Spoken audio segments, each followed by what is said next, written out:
പ്രിയങ്ക ഗാന്ധിയുടെ മണ്ഡലത്തിൽ ഒരു വീട് വെച്ച് കൊടുക്കാൻ, ഒരു 100 വീട് വെച്ച് കൊടുക്കാനുള്ള ഭൂമി കണ്ടെത്താൻ ശേഷിയില്ലാത്തവരാണ് കേരളം ഭരിക്കാൻ പോകുന്നത്. ശ്രീ എ റഹീം ഇവിടെ പറഞ്ഞ ഒരു കാര്യം ശരിയാണ്.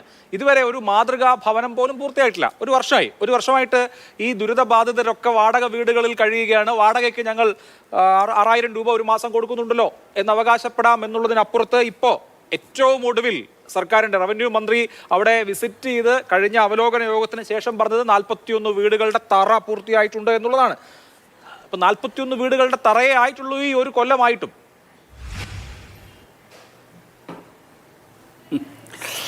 ഇവിടെ പ്രശ്നം എന്താണ്? നിങ്ങളുടെ ചർച്ച എന്താണ്?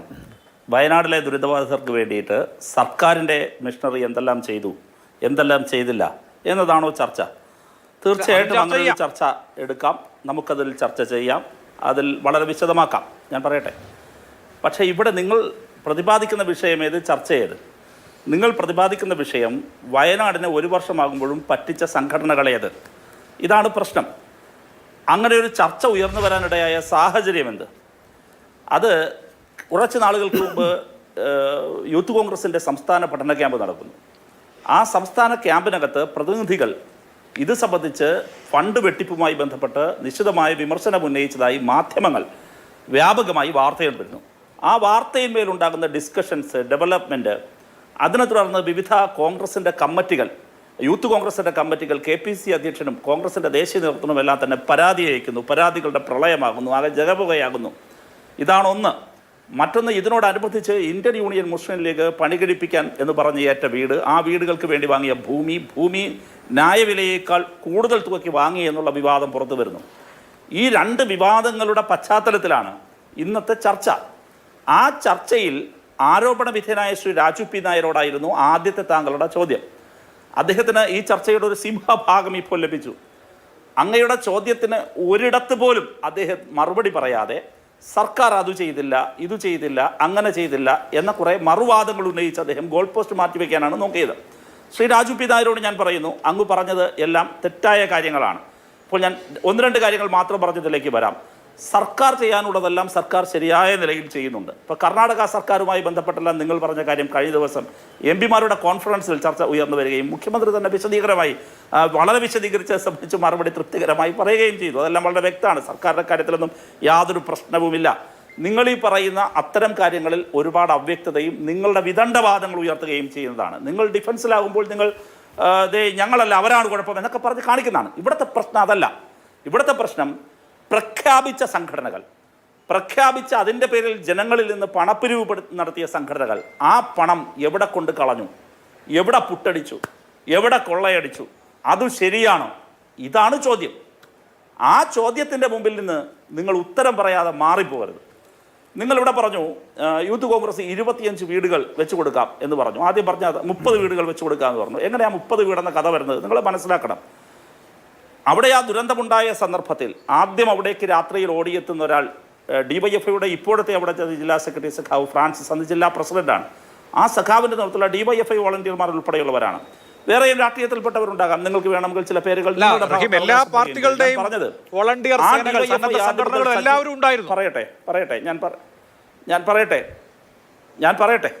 ഞാനതാ പറഞ്ഞല്ലോ. ഞാൻ എൻ്റെ ഭാഗമാണ് പറഞ്ഞത്. ഇനി അവർക്ക് ഏതെങ്കിലും ഉണ്ടെങ്കിൽ പറഞ്ഞോട്ടെ, എന്നൊന്നും അഭിപ്രായ ഭിന്നതയില്ല. പ്രശ്നം എന്താണ്? DYFI അവിടെ ഞങ്ങളൊരാലോചന നടത്തി. DYFIയുടെ സംസ്ഥാന സെക്രട്ടറിയും പ്രസിഡന്റും മാധ്യമങ്ങളോട് പറഞ്ഞു, ഞങ്ങൾ 25 വീടുകൾ നിർമ്മിച്ചു നൽകും. ഇതായിരുന്നു ഞങ്ങളുടെ എസ്റ്റിമേറ്റ്, ഞങ്ങളുടെ പ്രൊജക്ഷൻ. ഞങ്ങൾ ആ പ്രതീക്ഷയിലാണ് പോയത്. ഞങ്ങളത് പ്രഖ്യാപിച്ച ഉടനെ പിറ്റേ ദിവസം യൂത്ത് കോൺഗ്രസ് പറഞ്ഞു, ഞങ്ങളെന്നാൽ 30 വീട് വെച്ച് നൽകും. അതിനെ എല്ലാവരും സ്വാഗതം ചെയ്തു. യൂത്ത് കോൺഗ്രസ് 30 വീട് വെച്ച് നൽകും. ഞങ്ങൾ 25 വീട് വെച്ചു നൽകാനുള്ള പണപ്പിരിവിന് വേണ്ടി ജനങ്ങളെ സമീപിച്ചു. ഞങ്ങളുടെ എല്ലാ ജില്ലാ കമ്മിറ്റികളും ഇതിനു വേണ്ടി പ്രവർത്തനം സജ്ജമാക്കി. നിങ്ങൾ മനസ്സിലാക്കേണ്ടത്, 1 രൂപ റെസീപ്റ്റ് ഇല്ലാതെ ഞങ്ങൾ പിരിച്ചത് റീസൈക്കിൾ കേരള മാതൃകയിൽ ആക്രി പറക്കിയും അധ്വാനിച്ചും ഹ്യൂമൻ റിസോഴ്സ് സംഭാവന ചെയ്തും വിവിധ ചലഞ്ചുകൾ നടത്തിയും ഒക്കെയാണ് ഞങ്ങൾ ഈ പണം സ്വരൂപിച്ചത്. ജനങ്ങളുമായി നേരിട്ട് കോണ്ടാക്ട് ചെയ്തുകൊണ്ട് ടൺ കണക്കിന് ആക്രി DYFI ഇതിലൂടെ കേരളത്തിൽ നിന്ന് സമാഹരിച്ചു. ഈ ഒരു പ്രവർത്തന മാതൃകയാണ് കോവിഡ് കാലത്ത് ഞങ്ങൾ ആവിഷ്കരിച്ചു. ഇപ്പോഴത് തുടരുകയാണ്.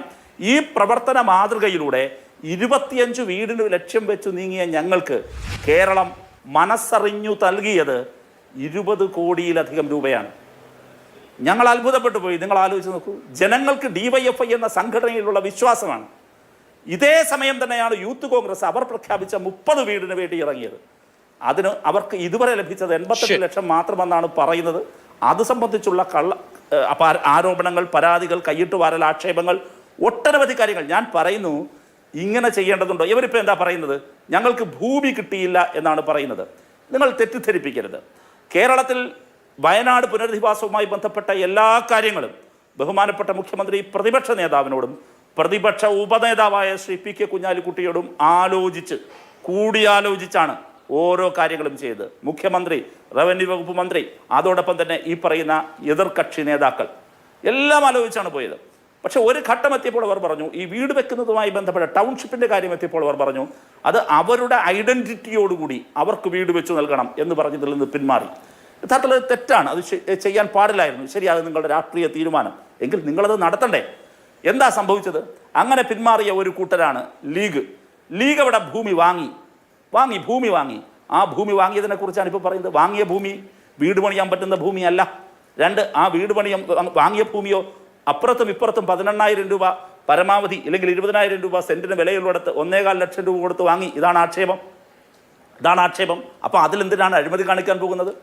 ഇനി അത് പോട്ടെ, ഇനി കോൺഗ്രസിൻ്റെ കാര്യം പറയട്ടെ.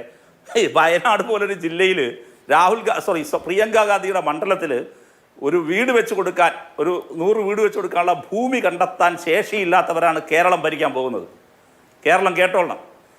ഒരു ഭൂമി കണ്ടെത്താനുള്ള മാനേജ്മെൻറ്റും ശേഷിയും ഒരു ശേഷിയും ഇല്ലാത്തവരാണ് ഇവർ കേരളം ഭരിക്കാൻ പോകുന്നത്. പറ്റിയ ആൾക്കാർ എങ്ങനെയുണ്ട്? കേരളം ഏൽപ്പിക്കാൻ കൊള്ളാലോ. ഇവർ ഭൂമി ഇതുവരെ കണ്ടെത്തിയില്ല. എത്താത്ത ഞങ്ങളുടെ കുറ്റ. ശരി, അപ്പോൾ സർക്കാർ ഇതിനാ സഹകരിക്കേണ്ട കാര്യം? സർക്കാർ ഏകോപിച്ചിട്ടാണോ ലീഗ് ഭൂമി വാങ്ങിയത്? നിങ്ങൾക്ക് ഭൂമി വാങ്ങാലോ. ഇവിടെ എത്രയോ സംഘടനകൾ, ഇതിനകം വാർത്തകൾ പുറത്തു വന്നു, അഭിലാഷ് തന്നെ ഇവിടെ ഉദ്ധരിച്ചു, പോലീസ് അസോസിയേഷൻ, നിരവധി പേർ വീട് വെച്ച് കൊടുത്തു. ഇനി അതും പോട്ടെ, ഇനി വേറെ രസകരമായ കാര്യം പറയാം. 404 പേരാണ്, എൻ്റെ 402 പേരോ ഇല്ലെങ്കിൽ 404 പേരോ, സബ്ജക്ട് ടു കറക്ഷൻ, 400ഓളം പേരാണ് ഈ പറയുന്ന സർക്കാരിൻ്റെ ഇപ്പോഴിറക്കിയ പട്ടികയിൽ നിലവിലുള്ളത്. ഇനി പട്ടിക അത് സർക്കാരാണ് പറയേണ്ടത്, എനിക്ക് അതിൻ്റെ വ്യക്തതയിലേക്ക് അറിയില്ല. എന്തായാലും ഇപ്പോൾ ഈ പോയിന്റ് ഓഫ് ടൈമിൽ നമുക്ക് 400+ വീടുകളെന്ന് പറയാം. അതിലെ ഒരു 100-ലധികം 100-125 വീടുകൾ ആളുകൾ പറഞ്ഞു ഞങ്ങൾക്ക് ആ വീടുകൾ വേണ്ട എന്ന് പറഞ്ഞു. അവർ 15 ലക്ഷം രൂപ സർക്കാർ അപ്പോൾ തന്നെ അവർക്ക് റിലീസ് ചെയ്ത് കൊടുത്തു. അവർ സ്വന്തം നിലയ്ക്ക് പോവുകയാണ്. അവർക്ക് അങ്ങനെ പോകുമ്പോഴും അവർക്ക് പണം കൊടുത്തു. പണം കൊടുത്തവർക്ക് കൊടുത്തുടനെ വാടക നിർത്തുകയല്ല, 6,000 രൂപയുള്ള വാടക തുടർന്നും വരുന്ന മാസങ്ങളിൽ കൊടുക്കും സർക്കാർ. നിങ്ങൾ ആലോചിച്ച് നോക്കൂ, ആ പാവങ്ങൾ വീട് വേണ്ട എന്ന് സർക്കാരിനോട് പറഞ്ഞ് 15 ലക്ഷം രൂപ വാങ്ങിപ്പോയത് ഈ ലീഗും ഈ കോൺഗ്രസും എല്ലാം വെച്ചു കൊടുക്കുക എന്ന് പറഞ്ഞ വീട് കണ്ടിട്ടാണ്. 2 മാസം കൂടി കഴിയുമ്പോൾ അവരുടെ വാടക നിൽക്കും. സർക്കാരിനോട് അവർ പറഞ്ഞു കഴിഞ്ഞു ഞങ്ങൾക്ക് വീട് വേണ്ടാന്ന്. സർക്കാർ 15 ലക്ഷം രൂപ ആ പാവങ്ങൾക്ക് കൊടുത്ത് കഴിഞ്ഞു. ഇനി അങ്ങനെ വന്നാലും ഒരു 100 പേരെ അങ്ങനെയുള്ളൂ. ലീഗ് തന്നെ 100 വീടെന്നാണ് പറയുന്നത്, ഇവർ 100 വീടെന്നാണ് പറയുന്നത്. മറ്റേ യൂത്ത് കോൺഗ്രസ് 30 വീടെന്നാണ് പറയുന്നത്. അങ്ങനെ വരുമ്പോൾ തന്നെ ഒരു 230 വീടായി. വേറെ സന്നദ്ധ സംഘടനകളൊക്കെ വെച്ചു കൊടുത്ത വീട് വേറെ. അപ്പോൾ യഥാർത്ഥത്തിൽ കോൺഗ്രസ് വ്യക്തമാക്കേണ്ടത്, നിങ്ങൾ ഗുണഭോക്താക്കളുടെ ലിസ്റ്റ്, നിങ്ങൾ 100 വീടുകൾ വെച്ചു കൊടുക്കാനുള്ള ആളുകളുടെ പട്ടിക തയ്യാറാക്കിയിട്ടുണ്ടോ? ഇതൊന്ന് പറയണം. ശരി, നിങ്ങൾ ഭൂമി വാങ്ങിയിട്ടില്ല, നിങ്ങൾ 130 വീട് വെച്ച് കൊടുക്കുമെന്ന് പറഞ്ഞല്ലോ. ആ 130 വീട് അതിൻ്റെ പട്ടിക നിങ്ങൾ തയ്യാറാക്കിയിട്ടുണ്ടോ? ലീഗ് വാങ്ങിയിട്ടിരിക്കുന്ന ഈ ഭൂമിയിൽ വെച്ചു കൊടുക്കാൻ പോകുന്ന ആളുകളുടെ പട്ടിക അവർ തയ്യാറാക്കിയിട്ടുണ്ടോ? അപ്പോൾ അവിടെ ആർക്കാണ് നിങ്ങൾ വീട് വെച്ച് കൊടുക്കാൻ പോകുന്നത്? ഇതുവരെ വീടിൻ്റെ പണി തുടങ്ങാത്തതെന്ത്? വീടിൻ്റെ ഭൂമി വാങ്ങാത്തതെന്ത്? അടുത്ത് ലീഗ് നിങ്ങളുടെ സഖ്യകക്ഷിയാണ്, അവിടെ ഭൂമി പൊന്നും വിലയ്ക്ക്, ഈ കള്ളവിലയ്ക്ക് വാങ്ങിയത് എന്തിന്? അതും നിർമ്മാണം നടത്താൻ പറ്റാത്ത ഭൂമി എന്തിനു വാങ്ങിയത്? ചോരയില്ലാതെയാണോ ഇത്തരമൊരു ദുരന്ത ഘട്ടത്തിൽ പെരുമാറേണ്ടത്? ശരി.